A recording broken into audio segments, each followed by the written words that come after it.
All right, so welcome. I am delighted to see you all, and I'm really grateful that you came out today on this windy and a little misty day, but it does feel like a wonderful, magical spring, and I'm just delighted that you made it. My name is Lizzie Ellis Furlong, and I'm the Executive Director of the Durham Literacy Center. I know many of you, but if you're new to our organization and to this community, welcome, and we're excited to tell you about the work we've been doing and about some of the exciting things we have coming up soon. So thank you again for joining us. And you know, we wanted to do the event outdoors today to accommodate those of you who may be uncomfortable being indoors, and then also just to be as safe as possible around the virus. So just very happy that we could be here in person and get that energy that we get from each other in these circumstances. So all of us have been through a lot in the last few years. And we've been working hard to serve our students in a remote environment for the most part. And our staff are incredibly dedicated and determined staff, and our volunteer corps have really been working in a steadfast way to do the best we can to serve our adult and young adult students this year. Can everybody hear me okay? Okay, good. Windy day, just want to make sure. So I won't pretend that it's been easy, and the pandemic continues to impact us all. And I want to take a few moments just to think about what some of our students' experiences may be like. And as much as we want to pretend like this thing has passed us, we're still going to be dealing with the effects of COVID-19 for a long time to come. So just imagine if in 2020 you were a struggling ninth grader. You were already behind a little bit in school. You were doing your best, eager to move on to high school and get you out of there, and then the pandemic hit. You have a lot of stuff going on at home. You were unable to learn effectively in the online environment, and you continued to struggle. And throughout the last school year, that whole school year was online only, right? And they already had challenges at home, and they were already struggling academically, and eventually they just said, I'm going to drop out. So then they come to us, they find us, and unfortunately their skills have really slipped a lot. If you've heard of the summer slide they talk about in K through 12, you know, imagine a year and a half, 2 year summer slide. So they come to us and we help them figure out what their level is, current level is, and then create a learning plan for their unique circumstances. And so it's going to take a lot longer to remediate that, and that's frustrating, but we're here for them. They found us, and we do our best to support them to meet their goals. The ultimate goal of this young person is to get their high school equivalency diploma and move on to college and career. So imagine that circumstance and what that might feel like. Or you're a young refugee mother who came here to a town, a state, Durham, North Carolina, a place they never even heard of before. A young mother from the Middle East with 2 young children, moves here in the middle of the pandemic, doesn't know a thing about our culture, doesn't speak English. She found our programs and was able to start learning online so that she could help her children get enrolled in school and do all those things that we as adults, parents, need to figure out for our families. Or imagine that you were an older student enrolled in our programs, receiving one-on-one tutoring, and you were eager to move to the next level. You're on the cusp of reading fluency. You've mastered your phonemic awareness. You've mastered sentence structure, paragraph development, and you're eager to get to that level of fluency, and the pandemic hit. You don't have strong computer skills, and you certainly don't have internet at home. So what do? So our programs have provided a lifeline for these students. We have engaged volunteers, engaged staff that at the beginning of the pandemic worked furiously to figure out how we could pivot to continue to serve our students. We know, however, that many of our students don't learn as well in the online environment. Shoot, most of us don't. We've had some great successes, and some of our learners tell us they actually enjoy working online. They can be at home with their kids and log on for their English classes, for example. But it's been a challenge, and we're eager to serve more students in person. We're just starting to do some of that now, and we're planning for the fall where we'll be providing hybrid instruction. So we can continue doing those for the students, and also the online learning, it can be quite accelerated. And we have we've adopted several online learning platforms where students can work asynchronously. And so they can learn in their tutoring or their classroom environment, and they can do more learning in the online platform as well. So sharing some of those experiences of our students, that's just a few of the stories that we've heard. You'll see a video in a little bit that will share more stories of some of our students where you can actually see them and hear from their own words what they've been working on and the challenges they've faced. Many of our students, for all those reasons I shared already around the pandemic, but our students many of them are very vulnerable to the virus for a variety of risk factors. Many of them have been isolated, many are frontline workers, and many had to put their educational goals on hold due to food, housing, employment insecurity, physical or mental health issues, and not to mention the gentrification, the rising cost of living, and increased violence in the stressed communities that we serve. But let's talk about that resilience. I touched on it earlier. Our students are extraordinarily resilient.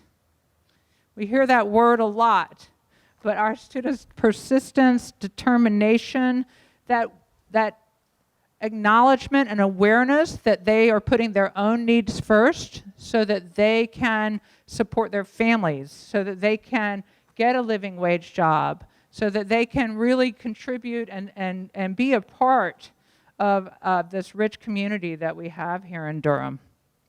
As adults, we all know it is very hard to stop our lives and take ourselves, say, what do I need to do to get to that longer term goal? And boy, they just show this incredible determination and persistence.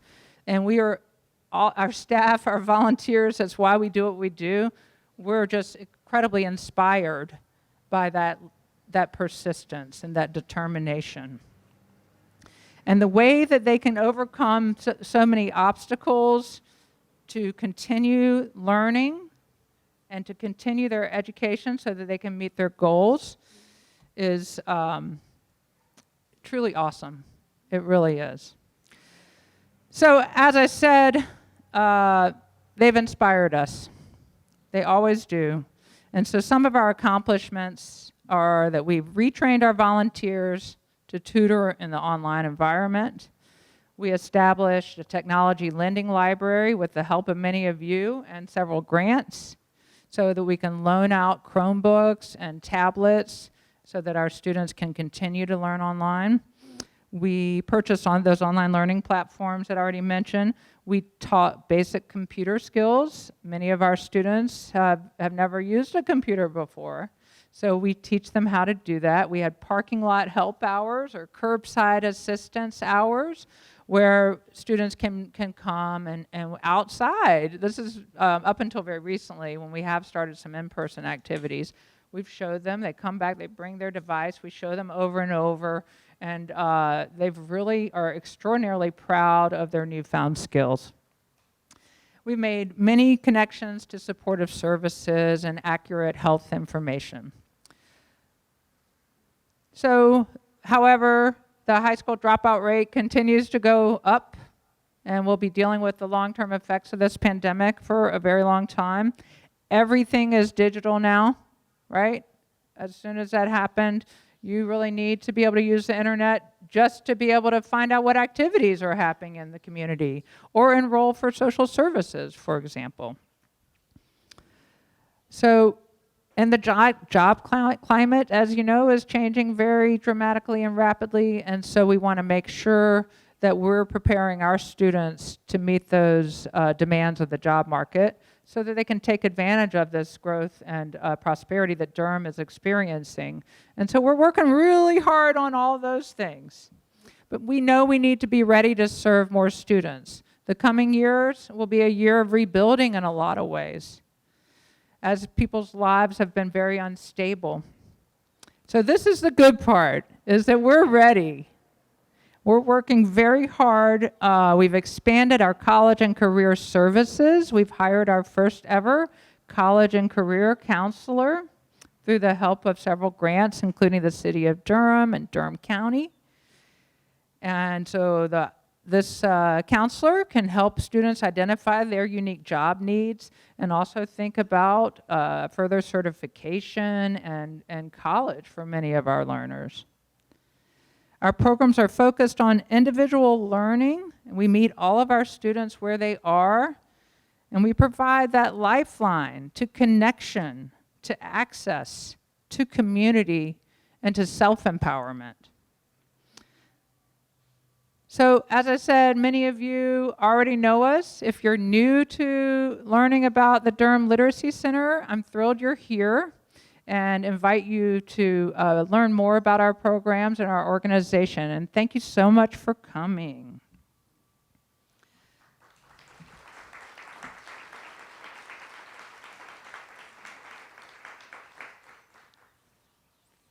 Well, at this moment in the program, I have something very unusual to share with you.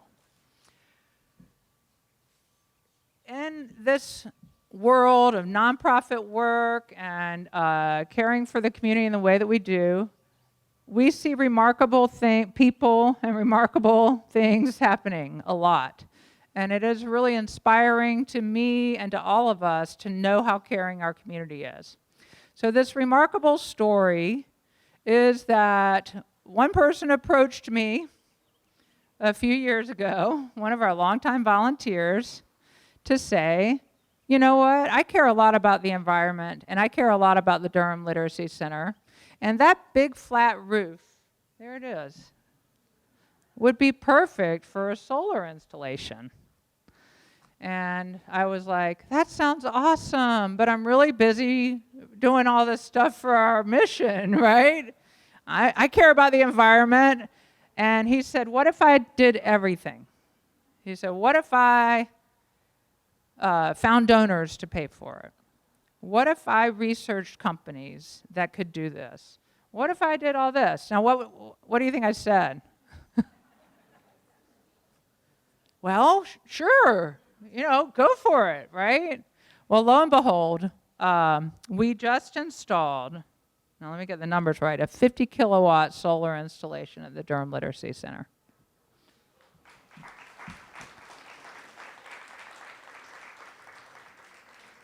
And so this project impacts the expenses we'll pay for your utilities almost immediately. And in 10 years, it'll be paid off. We didn't pay a dime for this at the Durham Literacy Center. These were anonymous donors that paid for this. And of course, it helps the environment as well. And that's something that we all want to be sustaining and caring for our environment. So we've prepared a short video to tell you more about the solar installation, and then you'll get to meet Dan Oldman right after that as well.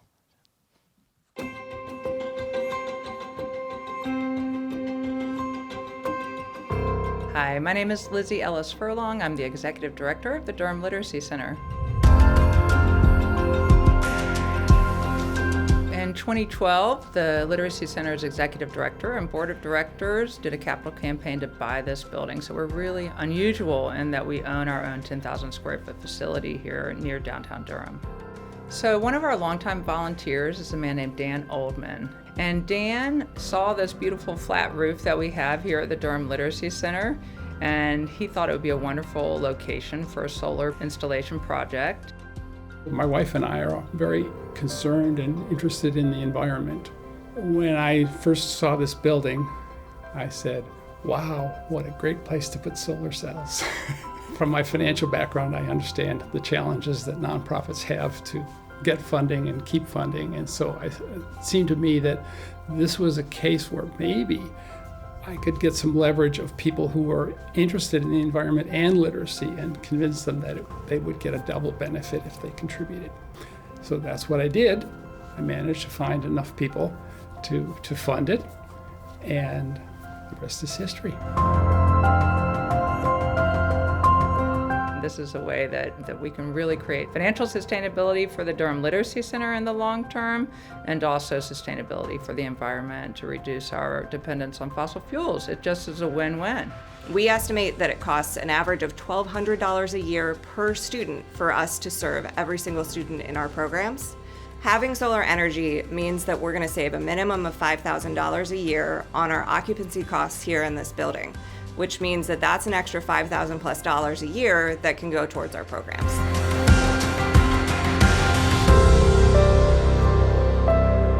In some respects, for the people who are donating, this is paying back on their own carbon footprint, their own lifetime carbon footprint. Worldwide, we have to change to a green economy, and so this is an important step in getting to that green economy.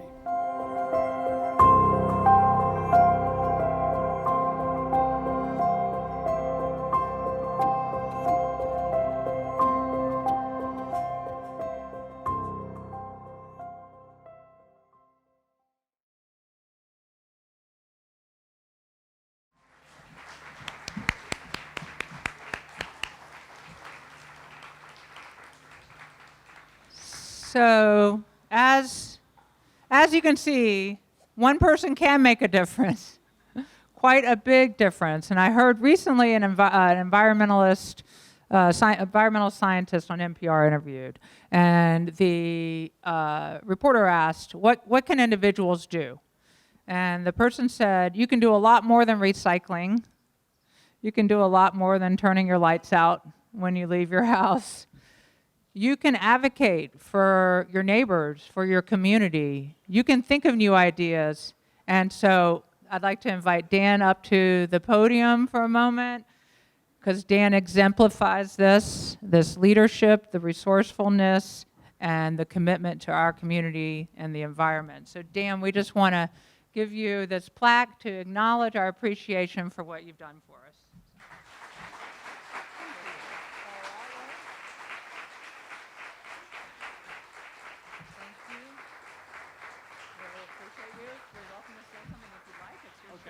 Well, you've already heard from me on the video, so I won't go into that. Thank you all for coming. This is a great institution. I've been interested in literacy since I retired in 2012, and I'll continue to keep working on it. Thank you.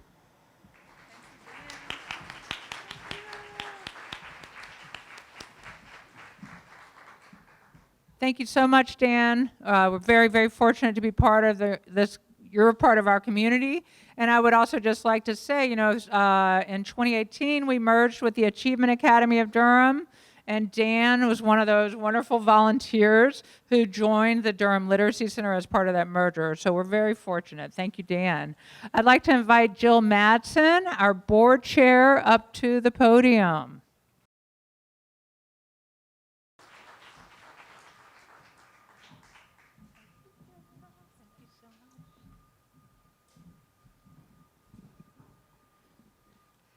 Good afternoon, everyone. It is so great to be together today. As Lizzie said, my name is Jill Matson, and I've had the opportunity to serve as the chair of the board of the Durham Literacy Center for the past 2 years. On behalf of the board, I want to express my gratitude and thanks to each of you for being with us today. The great work that the Durham Literacy Center does is because of hard work and dedication by many that I just want to take a moment to acknowledge. First, it is all of the Durham Literacy Center staff that are with us today. If you would please stand for a moment.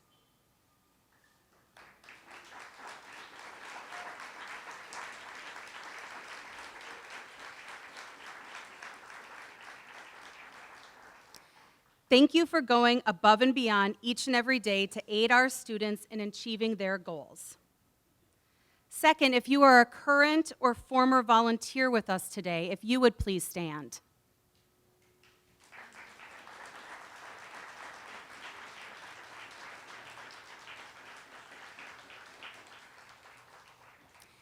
Thank you for giving your time, energy, and expertise to foster relationships and assist students in their learning.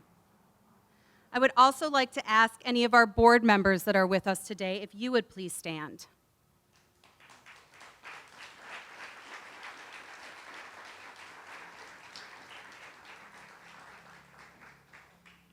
Thank you for giving your strategic thinking and support, especially during the past 2 years that have been very difficult with so many unknown.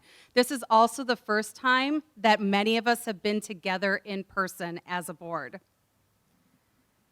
The staff and volunteers make so much happen at the Durham Literacy Center, but it does go beyond that. I also want to acknowledge a few other groups that are with us today and the support that they give in different factors.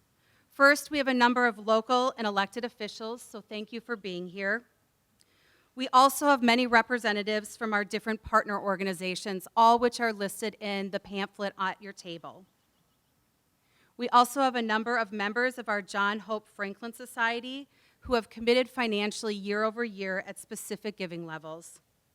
And finally, last but not least, we have a number of event sponsors, which are also highlighted at your table, that have made this event today possible.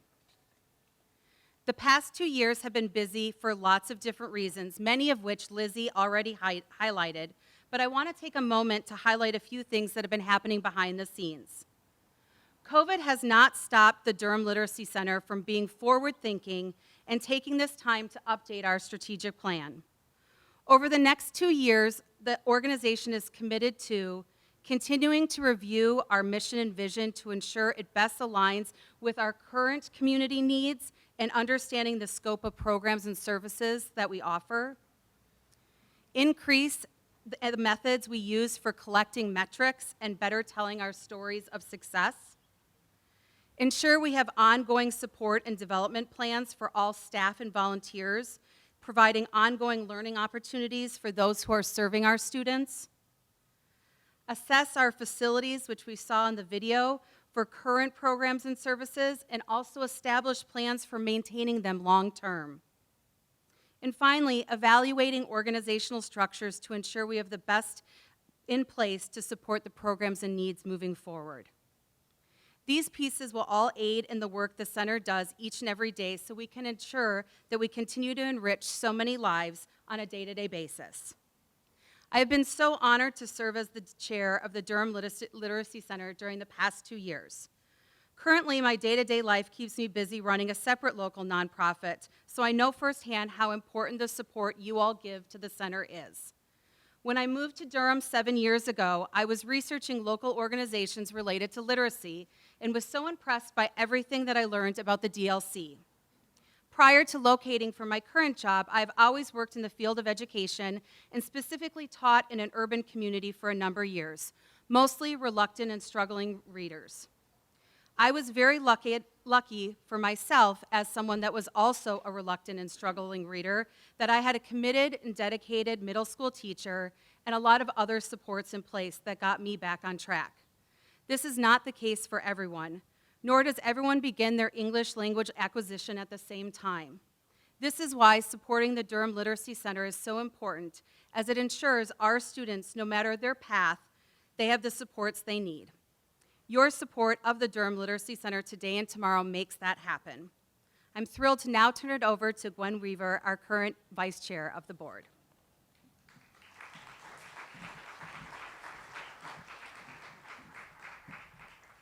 Good afternoon, everyone. I hope you're all enjoying lunch. I have the pleasure of recognizing Triangle E-Cycling as our Leader in Literacy Award winner this year. Triangle E-Cycling, for those of you who don't know them, is, according to their website, a triple bottom line business engaged in collecting, refurbishing, and recycling computers and other electronics. They serve all sorts of businesses, large and small, and they serve individuals. So kind of in keeping with our theme of protecting the environment, they are major protectors of our environment. Their mission is to make Durham smarter, cleaner, and more equitable. They do internships and tech training. They've provided that opportunity to more than 135 high school students in Durham as well as Chapel Hill and Carrboro. They have also taught computer tech classes at the Durham Public Library and other nonprofits, including Durham Literacy Center. They donate a percentage of their profits and have donated more than 400 computers as well every year to education, all while minimizing e-waste, which I think is an admirable accomplishment.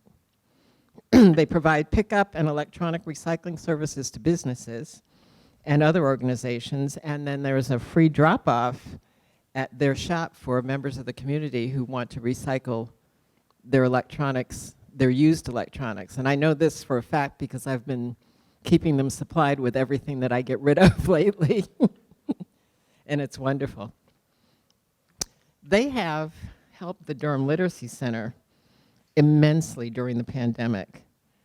They have been a vital technology partner for DLC. They have provided us with and helped us acquire the Chromebooks that Lizzie mentioned earlier that we've made available to our students. They have helped our students to be able to continue learning and studying during the course of the pandemic. They do, and again, I'm going to quote from the website, what they do is e-cycling for good. They are part of a movement that is working to make the environment safer and to keep e-waste out of the landfill. So I'd like to, oh, and let me just not forget that Triangle E-Cycling is also a vital member of Digital Durham.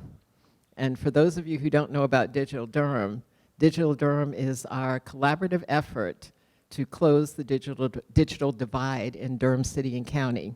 And in fact, one of the people I'm going to call to the stage is one of our leaders in that effort. So let me call Larry and Jennifer up to the stage.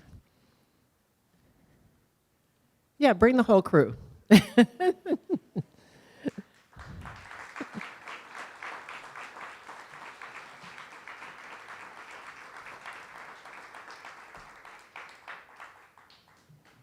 I'm so happy to see all of you. So I'd like to thank you for all the work that you do. Larry, particularly for your leadership in being and doing the good that you do in terms of recycling and also educating. And with that, I'd like to present you with our Leaders in Literacy Award for this year. And if you'd like to say something. Be my guest.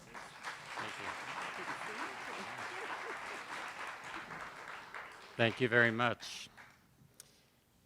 Thank you, Lizzie and Amy and all of the rest of the staff. And congratulations on your accomplishments, especially during this difficult last couple of years. You guys have thrived in an amazingly hard environment, especially for what you do. We're grateful for this award, but we're more grateful to have the opportunity to support you and your mission and the work you do, and have the opportunity to work with the students that you help. I'd just like to introduce Jennifer Etheridge, who is our Community Engagement Director, and Oleg Nepluev, who is our head tech and teacher. They do all of the heavy lifting in this area. So thank you very much.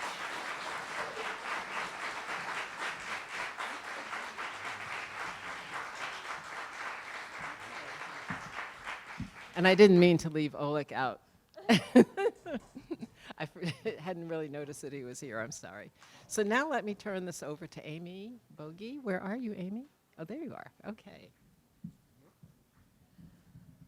Thank you all so much. You've heard a lot of stories today about what life has been like over the last couple of years. And I also just want to say that when the pandemic first hit and we started thinking about what our programs were going to look like remotely, Larry and Jennifer were some of the first people that we called. So we're recognizing them here today in part because of everything that they've done over the last 2 years and the amazing amount that they've contributed to our community by providing free computers for DPS students, for DLC students, and so many others.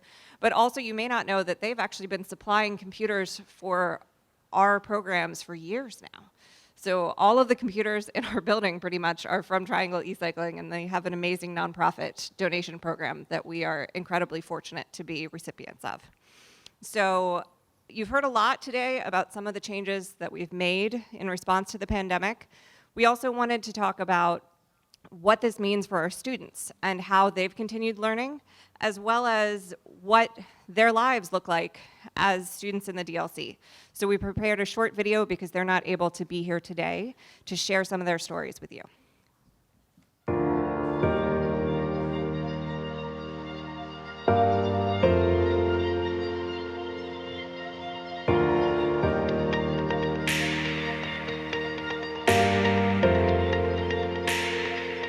My name is Ty, and I was enrolled in the Youth Achievement Program here at the Durham Literacy Center.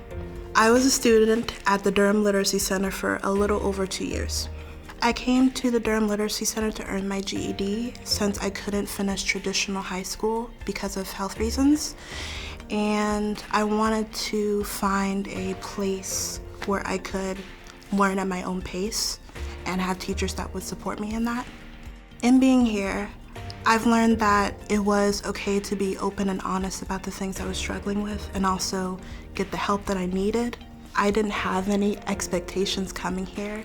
I just thought I would, be here for a little over a year, get my GED, and then move on. But coming here, I grew a second family who I love and respect and still talk to this day. When I first came to the Durham Literacy Center, I figured it was going to be like another school activity, just drilling, and literally just felt like I was going to be in school again. And as I got here and got to know a lot of the people here, it was nothing like that. It was more personable and really trying to find out and really understand how can we help you get to where you want to be. I have 7 nieces, 1 nephew, and if they want to sit down and read a book or ask questions about certain things when it comes to reading and things like that, I really don't feel like I'm behind like that anymore. At my work, I deal with work orders, and I have to write exactly what I've found or done, and I have felt like that I can actually do that now. I don't have to, be like, oh, well, I don't know that one, so let me rephrase it or reword it. I come here just to being able to speak better, to meet new people. When I first started coming here, I think my English was really poor. We had that class in my country, but it was not a lot. We don't see a lot of grammar. We don't just small phrases. But I think when I come to Durham Literacy Center, I start going farther. Right now I work in a nursery, and I think it's very helpful how to say the right words for the kind of plants to not get confused with the customers. I think it was, you are kind of afraid to go to the stores or to go to the grocery store, stuff like that. I think at the very beginning I was kind of afraid to stay out of my house, but once you come to Durham Literacy Center, you feel more confident. I think you say, well, let's go somewhere else, let's go try. And I think as much as you improve your English, you want to go more places and meet new people.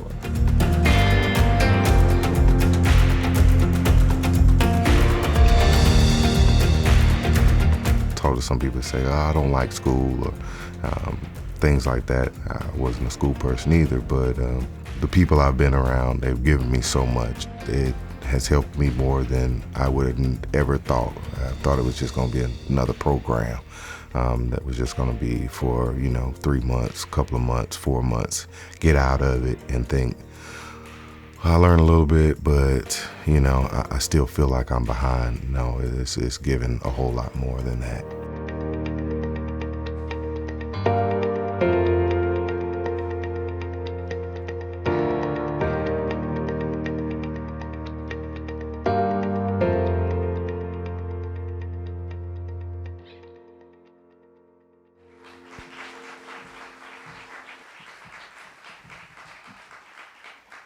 So our students are really the reason why we do everything that we do, and it's so amazing to hear from some of them and have them share their experiences. We invited these 3 students into our building to film these interviews, and it was actually the first time that many of them have been back in the building for over 2 years, so it was really special. We're very excited that we are embarking upon a phased reopening, finally after 2 years of remote instruction, to bring students back into the building. So we're hoping that over the next several months, we will be slowly welcoming more and more folks back and able to offer a blended learning model in the fall that includes both online and in-person instructional options. So there are a lot of ways that you can support our work and help students like Ty, Jay, and Victorino keep learning. You can, of course, make a donation. There's a QR code on the back of your program card and also on each table that you can scan, and it will send a text message that will send you back a donation form to make a donation right now via credit card. You can also visit the registration table if you'd like to make a donation via check or make a pledge to become a member of our John Hope Franklin Society. But there's a lot more that you can do aside from just monetary donations as well. So many of you have already volunteered your time to help our students reach their educational and career goals, and volunteers really make everything that we do possible. Typically, in non-COVID times, we have over 230 volunteers tutoring in our programs every year. Right now, I think we're at about 130, so that's still pretty good. If you're interested in becoming a volunteer, you can talk to one of our staff members here today. You can also visit our website. We anticipate training volunteer tutors in the fall to teach in fall semester. You can also share our story. You can tell your friends and family about what the Durham Literacy Center does. You can follow us on social media. We're active on Facebook, Twitter, and Instagram. And stay in touch. Let us know if there are people in your community that you think could benefit from our programs. And hopefully you'll get involved and help some of your community members and your neighbors to learn and reach their goals. So thank you so much for being here today. We really appreciate you all taking some time out of your busy schedules to be here, and we're so excited to have been able to be here in person for the first time in almost 3 years. But I hope that you have a lovely day, and please enjoy this wonderful food. But thank you. Have a great day.